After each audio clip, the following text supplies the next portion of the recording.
Magandang araw mga bata! Magandang araw din po, Guro. Nais kong tukuyin ninyo ang mga lugar na lalabas sa ruleta.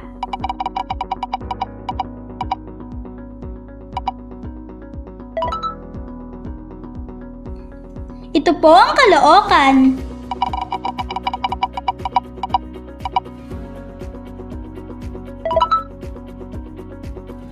Ito po ang Cavite. Ikaw, na nanonood, maaari mo bang paikutin ang ruleta? Maaari ba ninyong ituro sa mapa ang Bulacan? Magaling! Alam ba ninyo mga bata na ang mga natukoy ninyong lugar ay may kaugnayan sa aralin natin ngayong araw? Ang pag-aaralan natin ngayon ay tungkol sa mga dahilan at pangyayaring naganap sa panahon ng himagsikang Pilipino. Ang sigaw sa Pugad Lawin, kumbensyon sa Tejeros, at kasunduan sa Biak na Bato. Tara na't sama-sama nating lakbayin ang kasaysayan. Guro, tila may nalaglag pong papel malapit sa inyong mesa. Ang aking sedula. Alam ba ninyo mga bata na may mahalagang pangyayari sa kasaysayan na may kaugnayan sa sedula? Talaga po, Guro? Tignan ninyo ito. Ang sigaw sa Pugad Lawin ay isang mahalagang pangyayari sa ating kasaysayan. Ang mga kasapi ng kataas-taasan, kagalang-galangan, katipunan ng mga anak ng bayan o katipunan ay sabay-sabay na pinunit ang kani-kanilang sedula bilang tanda ng kanilang pagtutol sa pamamahala ng mga Espanyol. Ito ay naganap noong Agosto 23, 1896 sa pamumuno ni Andres Bonifacio, ang Supremo ng Katipunan. Ito ang nagsilbing hudyat ng pagsisimula ng himagsikang Pilipino laban sa mga Espanyol. Ngunit, alam nyo ba na hindi dapat agad sana mangyayari ang sigaw sa Pugad Lawin? Bakit po, Guro? Ito ay sa kadahilan ng ang Katipunan ay isang lihim na kilusan pa lamang ng mga panahong iyon. Bago ang sigaw sa Pugad Lawin, sinadyang ilihim muna ng mga revolusyonaryo ang kilusan upang sapat na makapaganda bago magsagawa ng pagkilos laban sa Espanya. Sa kasamaang palad, ang lihim na ito ay nabunyag ng hindi inaasahan. Ganun po pala ang nangyari, Guro. Oo, gayon pa man, lumagana pa rin ang himagsikan sa iba't ibang bayan at ang simulain ng Katipunan. Sa Cavite, habang nagaganap ang himagsikan, ay nagkaroon ng hidwaan ng ilang mga pinuno ng Katipunan. Sa lalawigan ng Cavite, nabuwag ang pagkakaisa ng mga Katipunerong Caviteño na magkaroon ng dalawang sanggunian ang Katipunan. Ang Magdalo na pinamunuan ni General Baldomero Aguinaldo at Magdiwang na pinamunuan naman ni General Mariano Alvarez. Upang malutas ang suliranin ng dalawang pangkat, ay inanyayahan na mamagitan ang Supremo ng Katipunan na si Andres Bonifacio. Ngayon, Cassie at Sayan, mayroon akong magic box. Nais kong tingnan ninyo ang nilalaman nito. Anong nakikita nyo sa magic box? Meron pong mga letra sa magic box. Maaari ba ninyong buuin ang mga jumbled letters sa kahon upang mabuo ang salita? Ang nabuo po namin ay kumbensyon sa Tejeros. Tama! Mahusay mga bata! Mga bata, alam nyo ba ang mga pangyayaring naganap sa kumbensyon sa Tejeros? Ngayon, upang lubos itong maunawaan, nais kong pagsunod-sunurin ninyo ang mga larawang nagpapakita ng mga pangyayaring naganap sa kumbensyon sa Tejeros. Ito ang panuto. Lagyan ng bilang 1 hanggang 6 ang mga larawan ayon sa pagkakasunod-sunod ng mga pangyayaring naganap sa kumbensyon sa Tejeros. Guro, ilalagay ko po ang bilang 1 sa ikalawang larawan.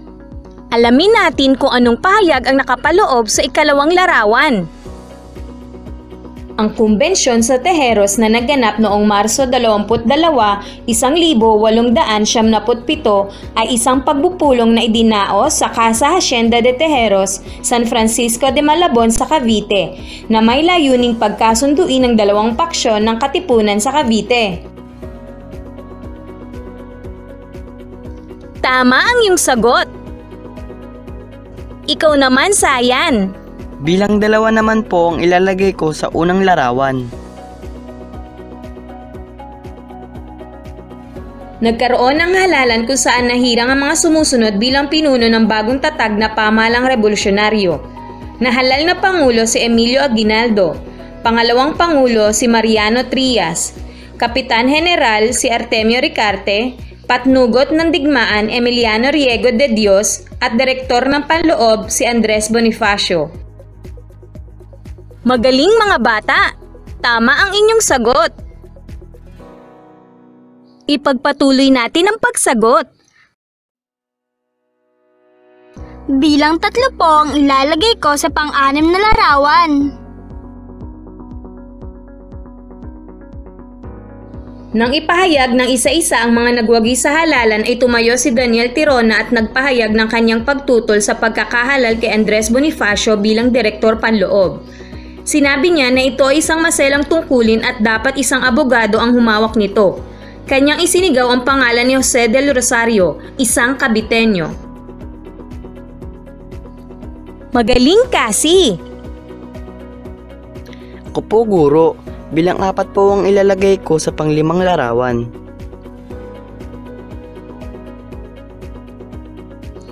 Si Andres Bonifacio na nabalot ng galit ay nagwika. Bilang tagapangulo ng kapulungang ito at bilang pangulo ng kataas-taasang sanggunian na hindi ninyo maikakaila, ay ipinahahayag kong tapos na ang kapulungang ito at pinawawalan ko ng bisa ang lahat ng napagtibay dito. Pagkatapos ay umalis si Bonifacio kasama ang mga alagad niya. Mahusay mga bata! 2 na lamang ang natitira. Maaari bang ikaw naman ang magbigay ng sagot? Oo, ikaw naman ang magbigay ng sagot.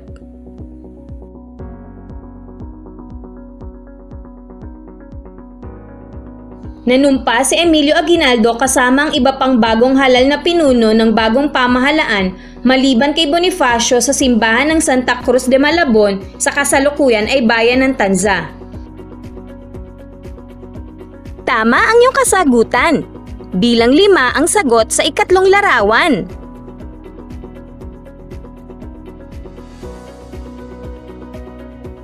Noong ika-23 ng Marso 1897 ay nilagdaan ang Acta de Tejeros, isang kapasyahang nagsasaad ng mga dahilan kung bakit hindi naging katanggap-tanggap ang naging resulta ng halalan sa Tejeros noong Marso 22, 1897. Bilang 6 naman ang sagot sa pang-4 na larawan. Magaling! Mga bata, muli nating tingnan ang kabuuan ng pangyayari sa kumbensyon sa Tejeros.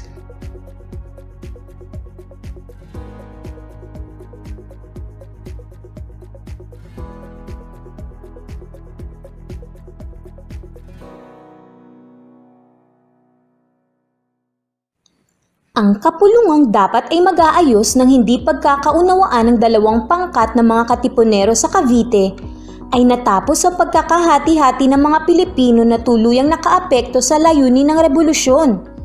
Si Andres Bonifacio ay naglabas ng Naik Pact na nilagdaan niya at mga kaalyado na nagtatadhana ng pagtatatag nila ng bagong revolusyonaryong pamahalaan dahil nga sa pagpapawalang bisa sa halalang naganap sa kumbensyon sa Tejeros.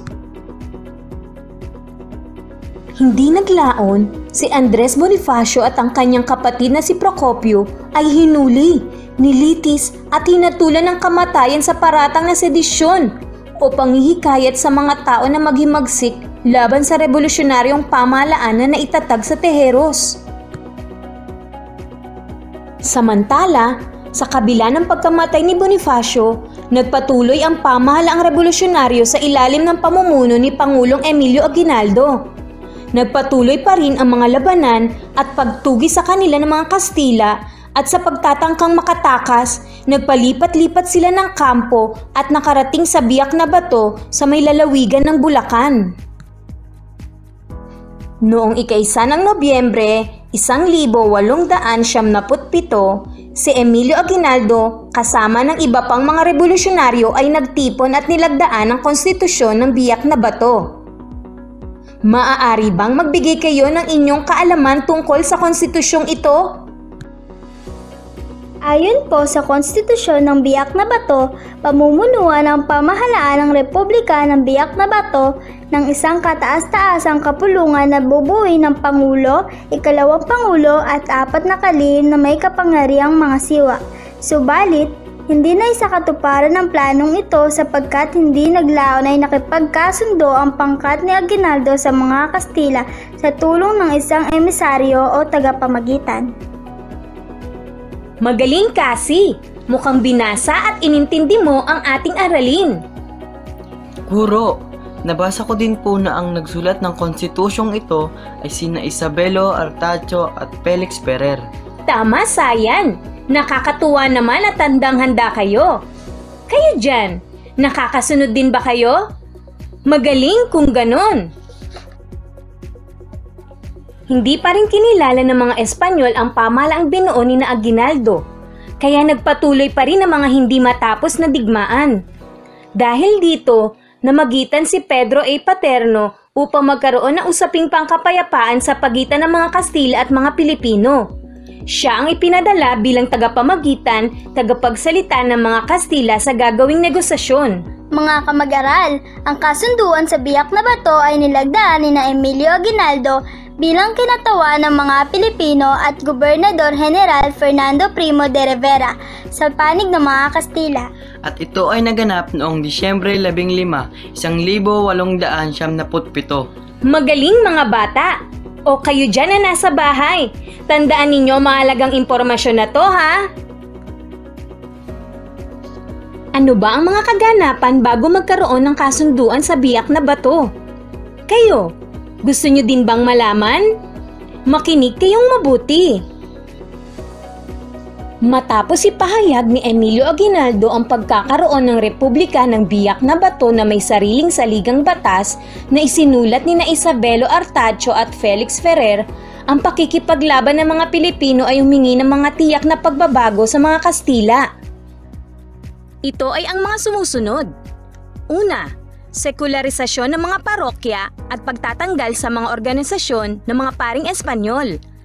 Ikalawa, ang pagtatalaga ng mga Pilipinong kinatawan sa pamahalaan. Ikatlo, pantay na pagtingin sa mga Pilipino at Espanyol sa harap ng batas. At ang huli ay ang kalayaan sa pagsasalita, pagpapahayag at pagpupulong. Dahil sa mga kahilingang ito, namagitan sa mga Kastila at mga Pilipino si Pedro A. Paterno, isang Kastila na ipinanganak sa Pilipinas. Siya ang nagsilbing emisaryo at negosyador ng dalawang panig. Hindi naglaon, ang dalawang panig ay nagkasundong lagdaan ang pinal na kasunduan. Ang kabuang nilalaman ng kasunduan sa Biak na Bato ay ang mga sumusunod. Mga bata, basahin natin ang nilalaman ng kasunduan. Una, ang pangkat ni Emilio Aguinaldo ay aalis sa bansa at voluntaryong maninirahan o mag-exile sa Hong Kong. Ikalawa, ang mga Kastila sa pamumuno ni Gobernador General Primo de Rivera ay babayaran ang pangkat ni na Aguinaldo ng 800,000 Mexican dollars na hahatiin sa 3 bayaran.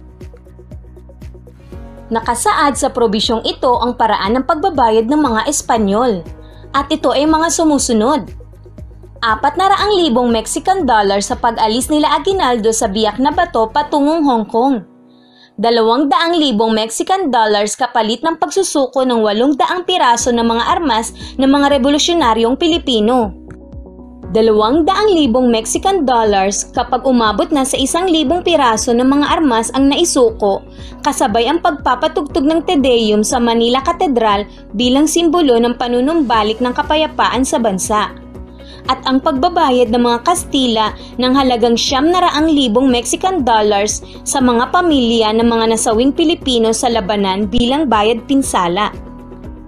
Mga bata, sa kasamaang palad, ang kasunduan sa Biak na Bato na magtatadhana sana ng pagwawakas ng himagsikan ay hindi nagtagumpay.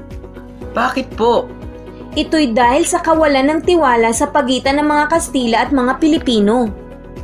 Bilang pagtugon sa kasunduan, nagtungo sina Aguinaldo at ilang piling kasamahan sa Hong Kong bilang mga tapon o exile noong Disyembre 27, 1897 at sila'y tinawag na Hong Kong Junta. Nabasa ko po na ilan sa mga kasamahan ni Aguinaldo ang hindi isinuko ang kanilang mga armas. Tama ka, Sayan. Hindi din kasi tumupad ang mga Espanyol sa pangakong magbabayad. Kulang ang halagang ibinigay ng mga ito sa mga Pilipino. Maging ang mga Pilipinong napinsala ng digmaan ay hindi rin nila binayaran. Hindi pala naging matagumpay ang kasunduan sa Biak na Bato. Tama kasi. Hindi nagkaroon ng katahimikan at kapayapaan sa Pilipinas matapos malagdaan ang kasunduan. Bagkus, lalo pang naging marahas ang mga labanan. Mga bata, inaasahan ko na marami kayong nalaman sa ating aralin. Marami nga ba kayong natutunan? Opo! Marahil ay kayang-kaya mo nang sagutan ang mga pagsasanay na ibibigay ko. Ihanda na ang papel at panulat para sa isang maikling pagsusulit. Suriin ang bawat pahayag. Gawing gabay ang mga salitang may salungguhit kung ito ay nagsasabi ng tama, lagyan ng masayang emoticon. Kung mali, ay malungkot na emoticon. Una, ang kumbensyon sa Tejeros na naganap noong Marso 22, 1897 ay isang pagpupulong na naganap sa Casa Hacienda de Tejeros, San Francisco de Malabon sa Cavite na may layuning pagkasunduin ang dalawang paksyon ng Katipunan sa Cavite. Ikalawang bilang, ang sigaw sa Pugadlawin ay isang makasaysayang pangyayari kung saan ang mga miyembro ng Katipunan ay sabay-sabay na pinunit ang kanilang sedula bilang tanda ng kanilang pagtutol sa pamamahala ng mga Espanyol. Ikatlo, noong Nobyembre 1, 1897 ay nagtipon at nilagdaan ni Emilio Aguinaldo at ng iba pang mga revolusyonaryo ang konstitusyon ng Biak na Bato na nagsasaad na ang pamahalaan ng Republika ng Biak na Bato ay sasailalim na sa pamumuno ng mga Espanyol. Pang-apat, si Pedro A. Paterno ang naging tagapagsalita at tagapamagitan upang magkaroon ng usaping pangkapayapaan sa pagitan ng mga Pilipino at Espanyol. Panglima, ang kasunduan sa Biak na Bato na nilagdaan ni Emilio Aguinaldo bilang kinatawan ng mga Pilipino at Gobernador General Primo de Rivera sa panig ng mga Kastila ay naging matagumpay dahil sa tiwalang ibinigay ng dalawang panig. Gusto mo bang malaman kung tama ang lahat ng iyong kasagutan? Heto, tignan mo ang susi sa pagwawasto. Ang sagot sa una at ikalawang bilang ay masayang emoticon. Malungkot na emoticon ang sagot sa ikatlong bilang. Masayang emoticon naman ang sagot sa ikaapat. At malungkot na emoticon ang sa ikalimang bilang.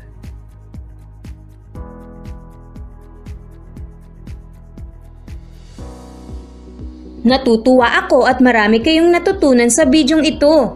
Ngayon ay alam kong handa ka ng sumagot sa iyong module at worksheet. Abangan pa ang mga susunod na bidyong sadyang inihanda para sa inyo.